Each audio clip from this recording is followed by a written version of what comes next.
அதிகார் சத்துக்குமாருக்காகவும் தியேட்டர்ல போய் கண்டிப்பா பாருங்க. பாக்குற எல்லாருக்குமே வந்து ஒரு கேள்வி வந்து யோசிச்சுட்டே இருப்பீங்க. அது வந்து கான்ட்ரவர்சியலா கூட இருக்கலாம். இல்ல இந்த விஷயம் எனக்கு பிடிக்கலையே அப்படின்னு கண்டிப்பா வந்து இந்த படம் பார்க்கும்போது தோணும். அப்படி ஒரு விஷயம் தோணுனாலே அந்த படம் வந்து அங்கேயே ஜெயிச்சிருச்சுன்னு என்னோட நம்பிக்கை அண்ட் பிலீஃப் அது.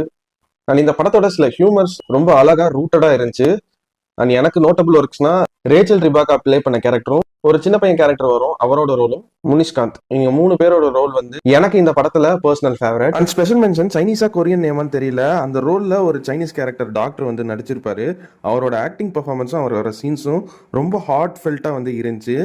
அண்ட் அது மட்டும் இல்லை, இந்த படம் பார்க்கும்போது ஒரு அம்மாக்கோ அப்பாக்கோ மகனா இருக்கிறவங்க எவ்வளோ செல்ஃபிஷா இருக்கும்ல, இப்போ ஒரு காசுக்காக இப்படியெல்லாம் யோசிக்கிறோமா அப்படின்னு ஏன் ரொம்ப வளர்ந்துட்டோமோ, சின்ன குழந்தையாவே இருந்திருக்கலாம்ல, எதுவும் யோசிக்காத மாதிரி அப்படின்னு ஒரு இன்னசென்ட்டான ஒரு யதார்த்தமான ஃபீலிங் வந்து இந்த படத்தில் ப்ளே